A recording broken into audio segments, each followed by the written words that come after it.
$19,000 of orchestral string instruments on order for Brookings Harbor High School, as well as an $11,000 portable PA system, which they'll use for their marching band, for jazz concerts, and so forth. The Friends of Music, a Brookings-based nonprofit with a 38-year legacy of bringing live classical music to the area, hit the wall in 2022. Their president passed, the vice president turned 80, and their treasurer moved out of state. They asked us to help, and it was a win for them, for PPA, and especially for classical music lovers in Brookings. The series holds 6 concerts a year of nationally and internationally acclaimed musicians, bringing cultural enrichment to an area where many cannot afford to go to the world. With the shift to PPA, most of the artists are now contracted to also do outreach in the local schools. Our flagship project is building an 800-seat performing arts center adjacent to the band room at Del Norte High School. With the vision of students first, community second, and commercial use third, Del Norte Unified School District will have first shot at the calendar, and Brookings Harbor School District will have second. The center is a $50 million project. PPA is responsible for the capital campaign. The district is in charge of design, bid, build, and will own it, and PPA will run it. My wife Lisa and I have publicly pledged $1 million for this project, and we are working tirelessly to raise the balance. The design, PBK Architects has been working with the Del Norte Unified School District for 8 years. They are the largest institutional educational architect in the United States. We're 95% done with the design, and I would like to share the renderings. This is the front of the center, which faces Washington Boulevard on the high school. You're standing in the front door there, it's facing north. And the 4 sheets at the top are made out of Corten steel, which is a type of steel that oxidizes to that color, never needs to be painted, finished, tended to. And we will have the welcome message of the Talmud Dei as a pattern running across that. And next frame, please. This is the Wild River Symphony, which shares musicians between Brookings and Crescent City, trying to fit on the stage at Crescent Elk Middle School in Crescent City, which has an undersized stage even for a middle school. Next frame, please. This is what the center will look like up in the quote nosebleed section. There is not a bad seat in this center. All the seats are arranged in size in such a fashion that nobody is seating directly in front of anyone else, so everybody has a real good shot of the stage. And we see on the sides there the wood pattern simulate a mountain pattern. Next frame, please. This is just a shot of the band room at Del Norte High School, the band director on the right, Dan Sedgwick. Next frame. And here we have a concert at Crescent Elk Middle School on risers. Next frame.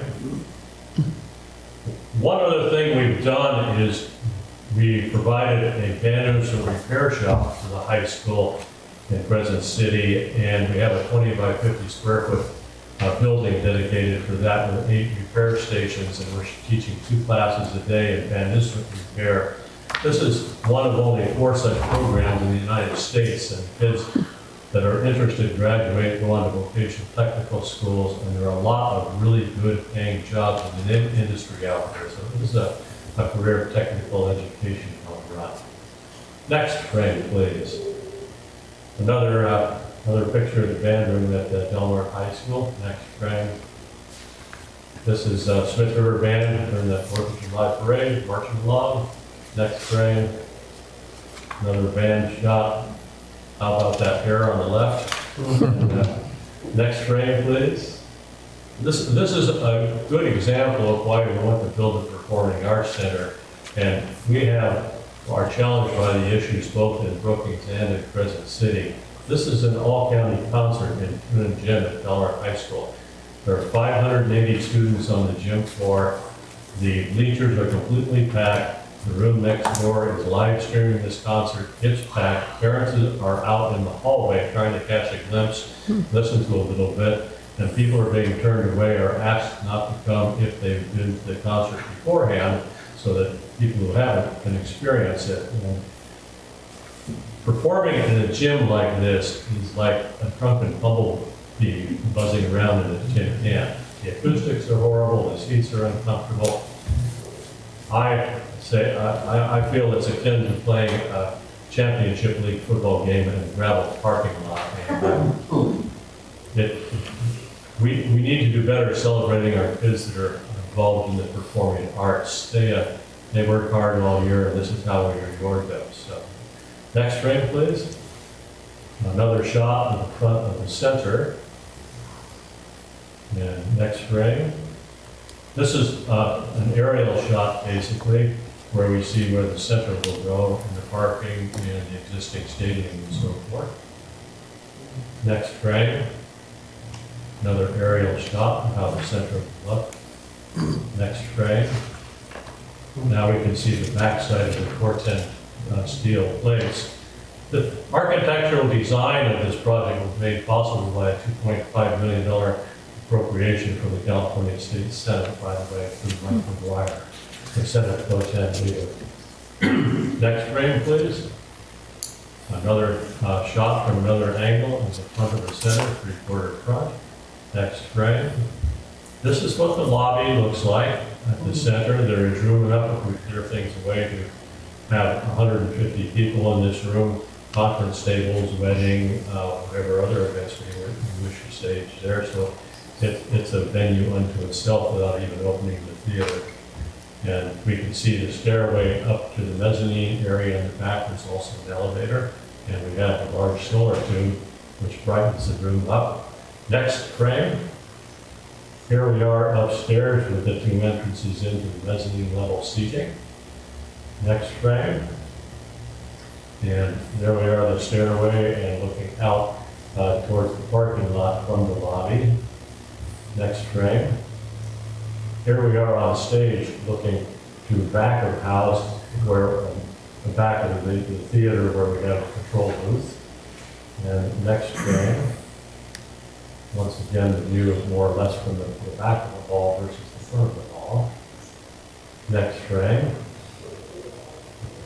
Shot that we saw earlier, just a reminder. And next frame. That's the schematic. The little part on the right with the detail of the pit. There will be a pit in front of the stage down 8 feet, so that if we're doing a musical, for example, up to 25 musicians can play 8 feet below audience level and be heard but not seen. And next frame. That's the mezzanine detail there. On the lower left-hand corner, that's where it's a conference room. And next frame. Our future is only as good as the opportunities we provide for our youth. We build together, we rise together. Come join us on the stage. The design is 95% done, and I would like to share the renderings. I've done that. With luck, we will break ground in June of 2026 and open the doors in January of 2028. PPA's overall vision and center project have letters of support from Delmore and Brookings Harbor School Districts, SWAC, SOU, the Talent They Need, Elk Valley Rancheria, the UROC, the California Senate, U.S. California Representative Jared Huffman, and countless other city, county, state, and government agencies and organizations. We would be proud and honored to be presented with a letter of support from the Brookings City Council. And I am open for questions if anyone. What efforts are you, how are you going about doing fundraising? Funding, any and every way we can. We have federal earmark in the House of Representatives right now. There's an opportunity where 50 different concerns entities applied. We were one of 15 chosen. There's an organization called California Jobs First that distributes $100 million throughout California, and we are well into the process there. Our project, compared to many that we are prepared to, addresses more of the boxes, checks more of the boxes for diversity, equity, and inclusivity. And we are also, aside from going through the final approval of the state, Charlotte County. Corporations, foundations, we've had good meetings with Oregon Community Foundation, District Field Representative for Val Hoyle, a lot of different organizations we've been speaking to. Yeah. Thank you. This is what I do in my retirement. I don't do anything else. I do this 7 days a week. And we will open this center. We'd love to be able to give the gift to the everyone in Brookings and Crescent City, whether I'm waving like this or I'm in a coffee can somewhere and Nick says hello. Either way, we're going to do it. So it's going to happen. I appreciate your ambition. Looks like an exciting project. So I hope to be there in 2028 when you complete this. Thank you. I had the honor and pleasure of meeting Mr. L, I don't know, months ago or so. And if you can't tell from his presentation, I think he's a bound and determined person who moves forward and sees a goal and accomplishes it. And I have no doubts. And I really, too, appreciate your presentation and support this project. I think art in many forms, especially music, is vastly important and underappreciated. So something like this is a project that is worth getting behind in my view. So thank you. Thank you. I echo that, and I think that people such as yourself who have a passion and desire and want to improve our community are invaluable to our community. So I thank you for the work and the effort. This was my middle school, high school love was performing arts, and I'm excited that you're working in ways to bring that in greater value to the youth of our community, and it'll benefit all of us as well. I'd love to be able to participate and see symphonies and things like that come to our community. It's very exciting. Thank you. This is so close to my heart. I grew up very, very, very poor. Poor enough that when I graduated from high school and my parents moved on, my house was used for controlled fire, well, the fire department for leave it at that. Kids that are involved in the performing arts, and especially in music, there's a couple things that happen. They score 15% higher academically, more likely to succeed whether they're in college or not. And the performing arts, the kids in school, that becomes their secondary family. And for all our at-risk kids, which when we're in a resource desert like we are, there's a lot more than the average of those kids. It becomes their primary family. It's not the only reason they come to school. And to be able to have a proper venue to perform in. There is no performing arts center on the coast between Arcata and Florence. 240 miles. No performing arts center. So all of our kids deserve more. Thank you. Thank you. Thank you very much. Thank you.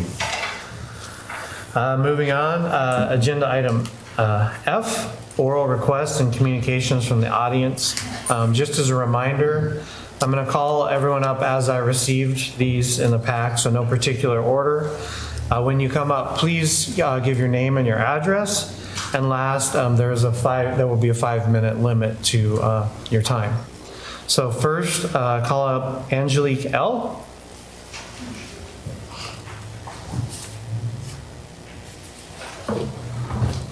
Thank you so much for letting me speak. I wasn't really expecting to tonight, so it's going to be a bit off the cuff.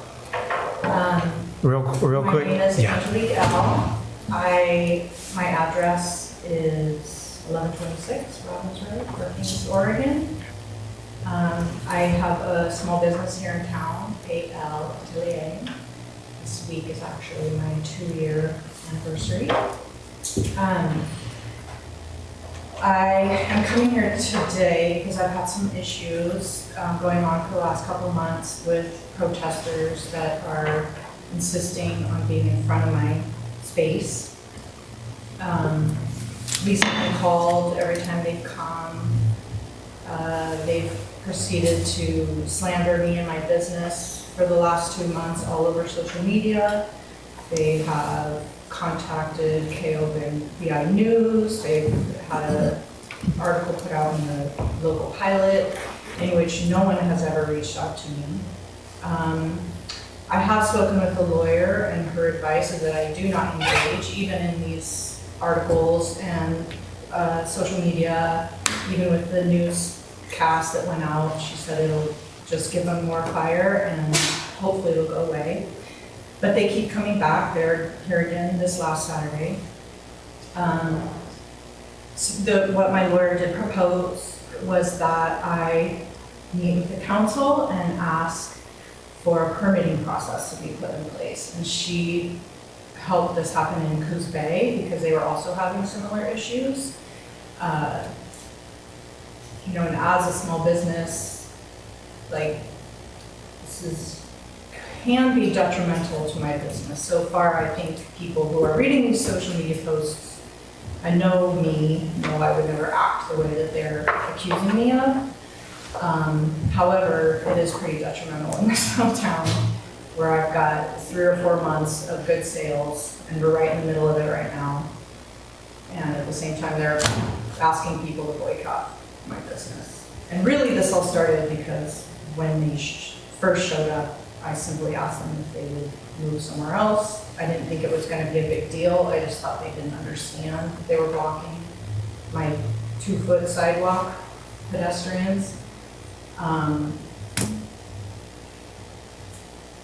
Yet I really don't know why this has gone out of control. Other than I'm also a member of the Winchuck Fire Department and the Harbor Fire Department, and there is a member that comes to these protests and is a big part of the slandering that is also creating a lot of problems towards those fire departments.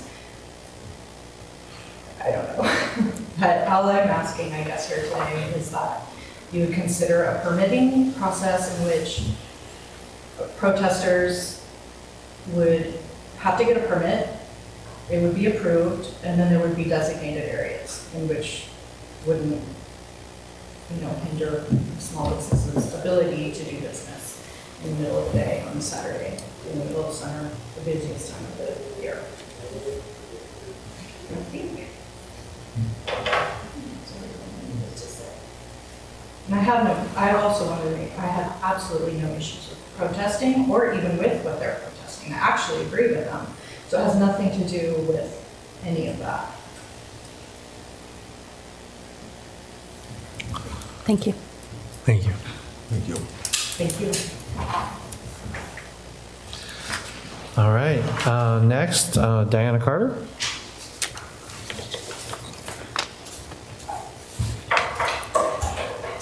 Mayor Council, thank you.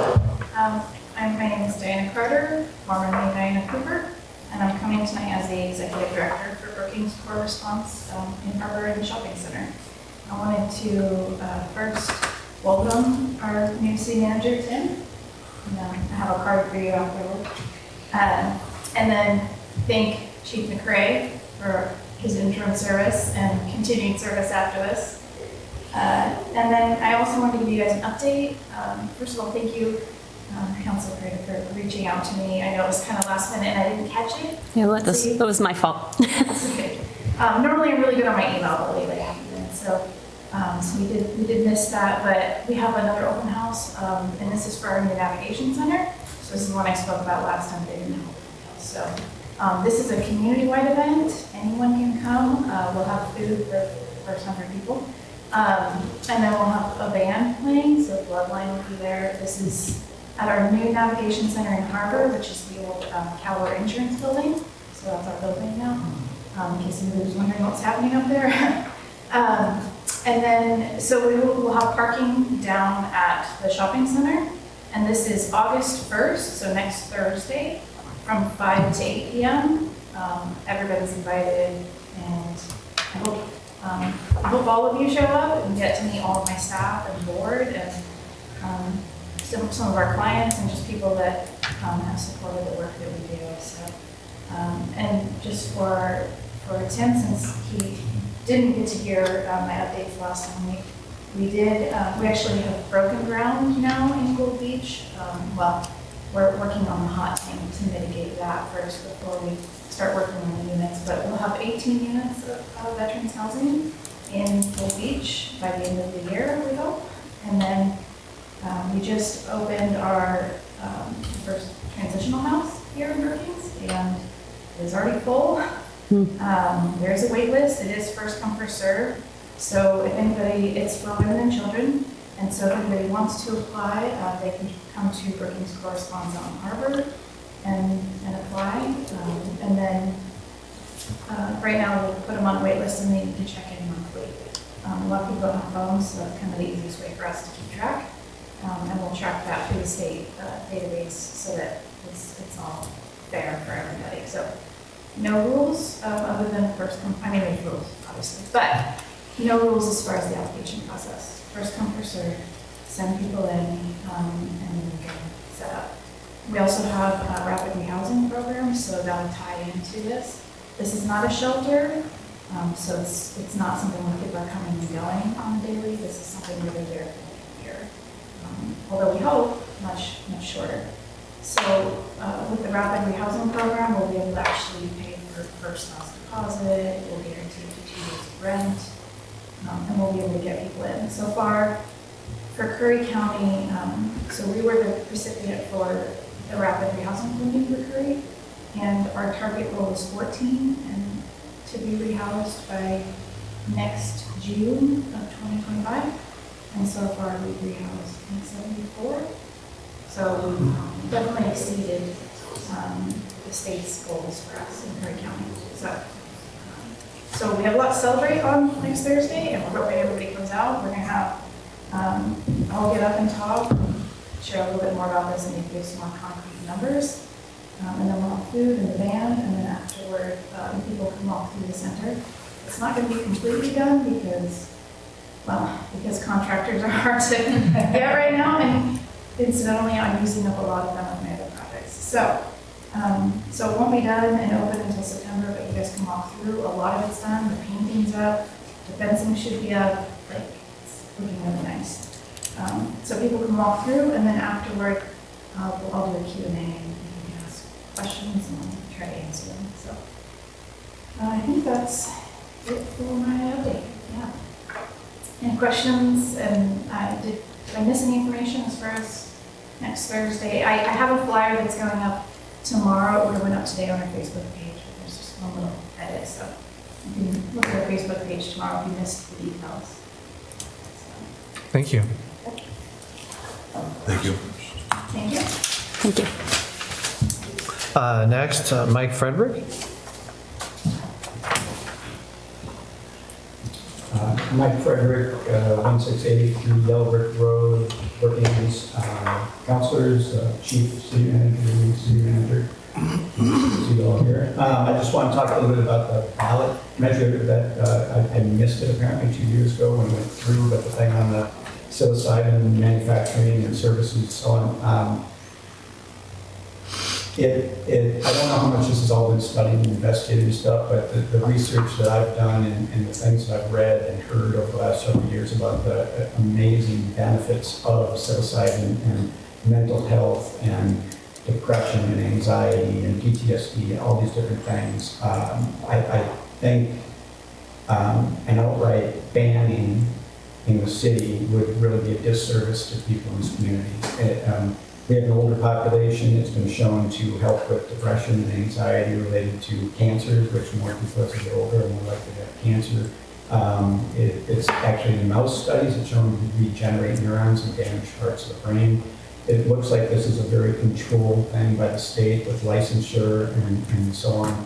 And I may be mistaken, but I thought most of the drug-related crime and so on around here was more like meth and opioid kind of stuff. I haven't heard anything about psilocybin type crime violence, theft, et cetera. I just think this is an opportunity, and this is a developing area that Johns Hopkins and numerous other places like that are doing a lot of research on this. I think to just outright ban it would be kind of a disservice. So I hope that would be considered, and I did send you all some emails with some links to different studies and so on. So I would hope that will be taken into account and looking at that. Thank you. Thank you.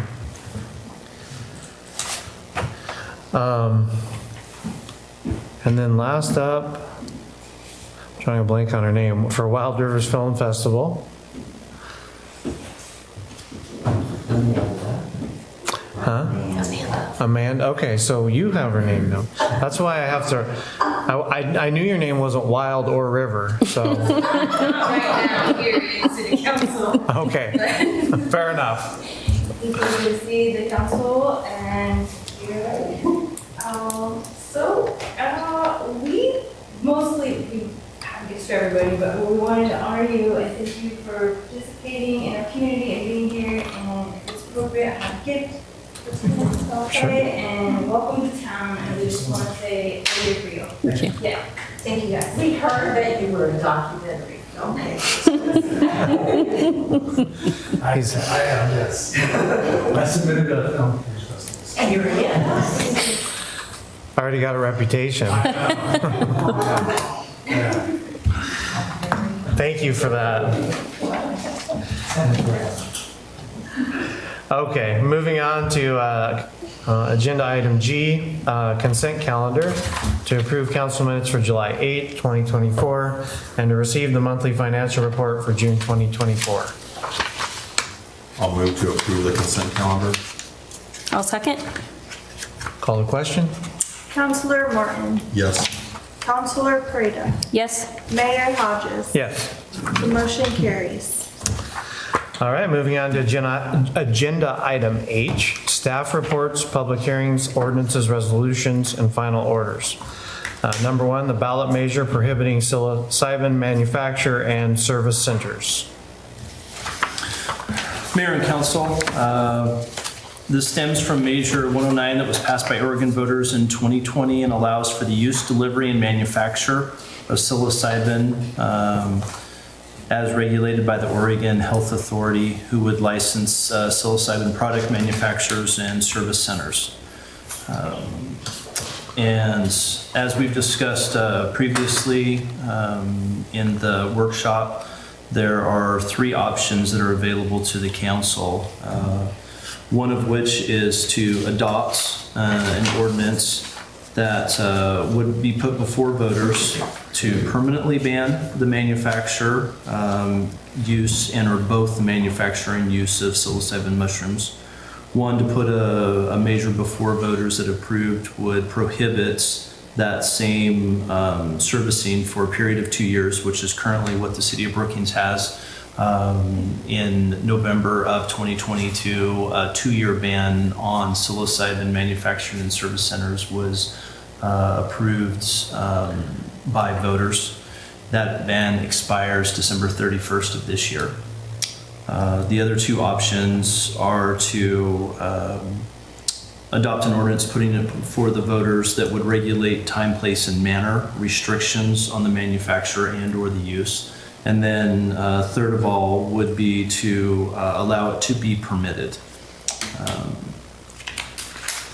At the June 17th council workshop, the council indicated that they would like to bring this before the council and to vote on a permanent ban of psilocybin manufacturing as well as service centers. And at least some of that decision was based on the percentage of votes for the ban in 2022 for that 2-year ban. In this packet, you will see the draft resolution. If it is approved by the council tonight for the ban, this would be the resolution. And then following that would be the ballot's title, question, summary, and explanatory statements that would go forth for the November vote. The last thing in the packet, which is something that's been passed out previously, is the memo from City Attorney Lori Cooper that details many of those same things I've stated and just offers some more background history as well as dates that must be met if it is to go forward for a vote in November. Thank you. Any discussion? I have a couple comments. So I favor a ballot measure with the permanent ban. Part of that was when we had our discussions in the workshop, there was some, we had some personal experience of a council member who works at the school district of the changes that have been seen since marijuana has been legalized and the youth use of marijuana. And one of the goals that we discussed at the workshop was preventing youth from accessing this. I appreciate Mike Frederick's comments in email. I think people that want the health benefit of this would still be able to, they could get access to this, but we don't need to, most cities and counties don't have access in their communities, and I think we shouldn't have the manufacturer or sales locally either.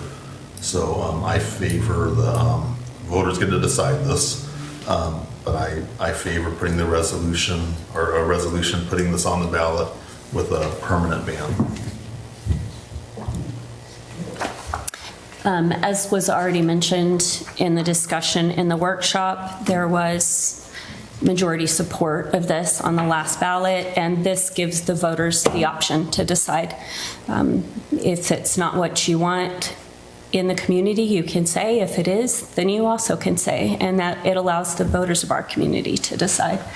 So the history of it showing that there was a majority support, I do favor moving forward so that the voters' voice can be heard and decide. So I view it a little bit different. And maybe it's because I work in the medical industry, but I would hate to put a permanent statement on something like this. I believe truly that there's a lot of risk and a lot of benefit with a lot of things. Psilocybin being one of them, for sure. And it can be used incorrectly, but as I read this and as I have sort of been wrestling with it in my own mind, and I wasn't at that workshop, as you may or may not remember. So I don't have that experience of being in there and hearing the testimony, but I have had testimony of people who have used psilocybin to their benefit. So for me, I do think a lot more needs to go into the research before it's something that is manufactured and especially distributed in our city limits, but I don't want to put a permanent ban on this discussion. I would prefer to have it come back to the voters in 2 years. I have one more comment before I make a motion, or I'm going to make a motion if nobody else does. But from what I understand about this law, Chief, the council can't take this action himself. We have to put it before voters. Correct. And we can, most communities did a short-term or a 2-year ban. There's only a few cities in Oregon that we understand from our city attorney that actually allow the manufacture or sale locally. Ashland and in the Portland area. And also, I think we got feedback from the county, we don't have to pay to have this on the ballot because it's part of the general election. Correct. So there's not a cost to the city of putting this before voters. But if nobody else has any comment, I'll make a motion. So I move to adopt resolution 24-R-1266, placing a measure on the November 5th, 2024 election ballot permanently prohibiting psilocybin manufacture and service centers in the city of Brookings.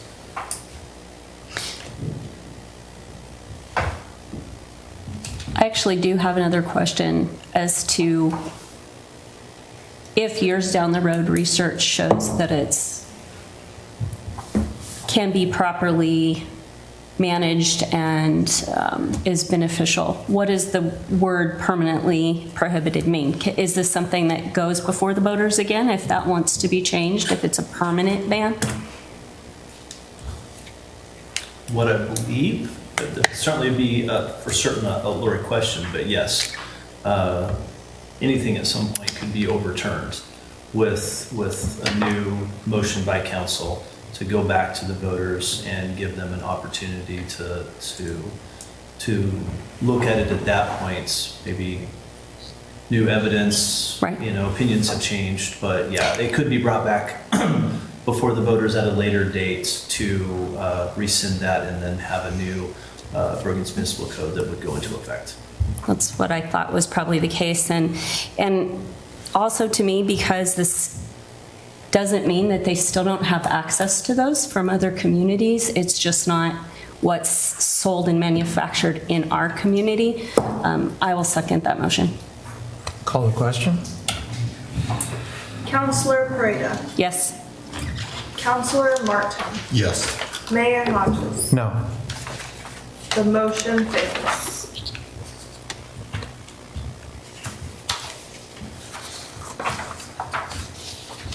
Does the motion fail? We have to have a unanimous vote on everything tonight? It's a quorum. That should have passed. Oh, it, I mean, you know what I mean. the motion carries. There you go. Thank you. Okay.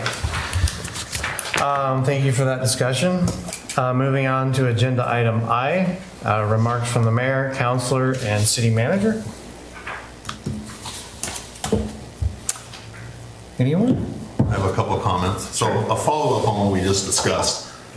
The reason that I favor this permanent ban is we definitely can reconsider this, but now we don't have to have meetings every 2 years and have this roll over. This is more of a housekeeping thing now at this point of not having to, we definitely can. And we discussed that at the workshop. I talked to the chief out in the hallway before the meeting. I wanted to thank him for his above and beyond service for the last 6+ months. I talked to Chief McCray when we first considered making a change in the city manager, and this was not something that he came to us with. He was reluctant to the role that he did, but he was interested in what was best for the city. And I think the chief and his staff did an exceptional job of keeping the city together for the past 6 months and running smoothly. And thank you for taking this on and accepting this position, and look forward to working with you. I especially look forward to working with you. Thank you.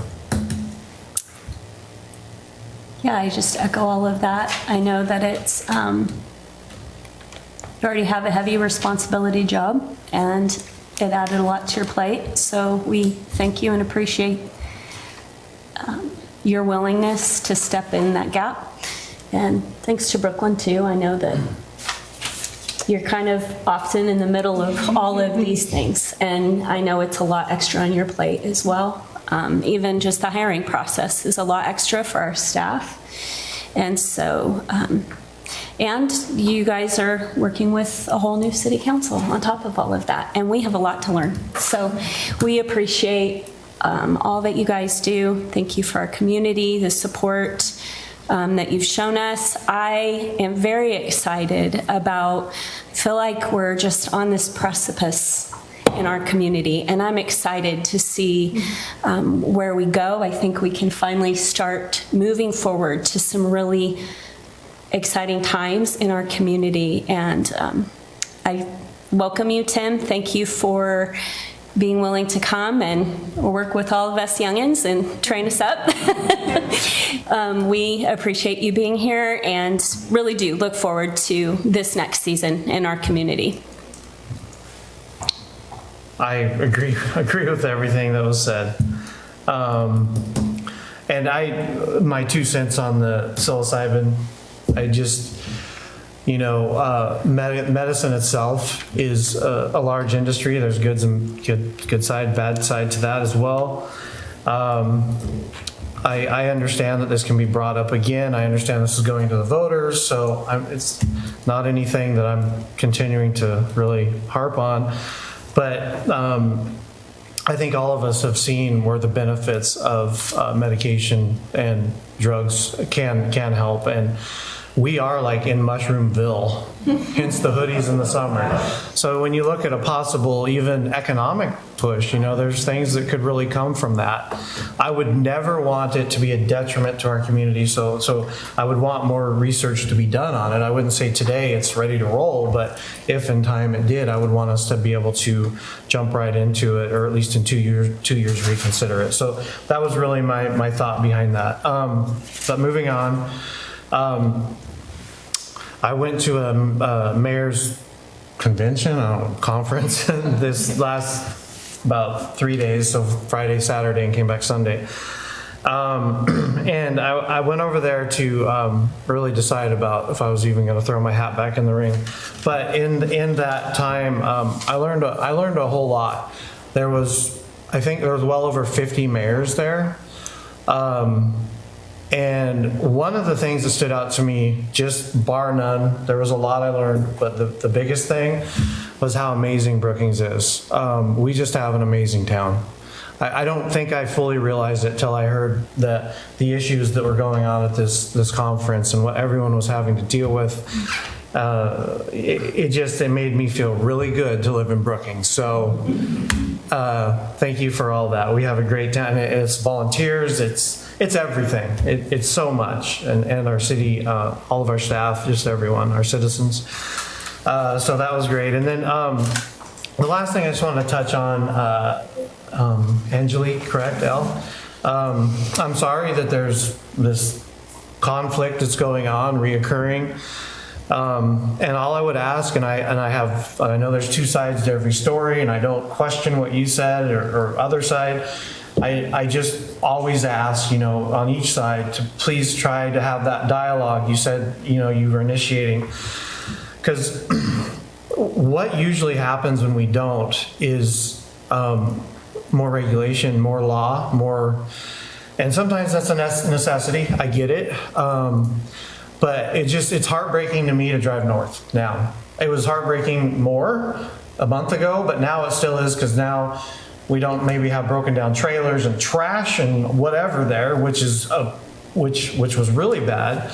But now no one can use it. It's just off limits to everyone. And it just gets to that point. I think I don't have a better solution for the situation that was at hand, so I'm not harping on that. But that is the end result of a lot of times when two sides can't come to a reasonable conclusion, or if there is law in place, because I don't know if there is one for this specific situation, whatever it is, isn't followed, then other things happen as well. So my whole point in just saying that is just in general, whether it can be in a situation or not, but in given situations that we all run into, wherever we are, try to have a dialogue, try to work it out,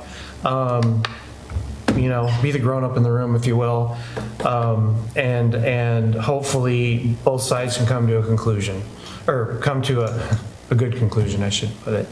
And when they don't, then yeah, next steps are taken. I get it. So that's my 2 cents. Anything else? Are you going to be up here anymore? No. Okay. So you want to give like a big excitement. There it is. There it is. There it is. No, I want to thank